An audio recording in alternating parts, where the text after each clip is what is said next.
Let's talk about conditional formatting. You know what is the meaning of formatting in Excel, or even in the Windows also. You can change the font, change the color of the font, background color, font size, and so many other cosmetic changes. Okay, the same thing we are going to apply here, but on a particular condition. See here, this cell has a different format, but we are going to apply a conditional formatting that wherever in my list on this worksheet I found a data with the name of computers, it will automatically highlight on this condition. Okay, how we are going to use this? I'm going to select the range where I want to apply this conditional formatting. I will click on Home tab, go to Conditional Formatting, and create a new rule.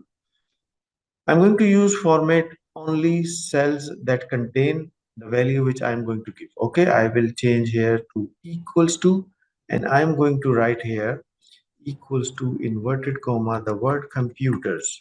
This is the word I want to conditionally highlight wherever in a cell this thing is written. Okay, what format we are going to apply here?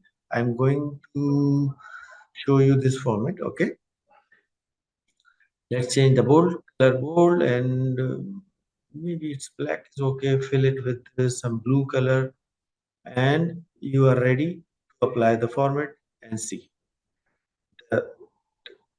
Immediately we can see all the words computers are highlighted here. If I remove this word here and I put it mouse, because it is not going to match with the word computers, the highlight option is gone. So this is how we can apply formatting on a particular given condition. Okay, same we will apply with the numbers also. I'm going to apply the value less than 1000. Same I'm going to do. I will select the whole range. Okay, you can select a single column also and whole range also. I'm going to apply a new rule, format cells that contains only the value less than, you can say, 1000. Okay, and I'm going to apply a format. Fill color is going to be something like this. Font color will be bold and blue maybe. Okay, click, and you see in my given range all the values which are less than 1000 become highlighted. So this is the power of conditional formatting. Okay, thank you very much.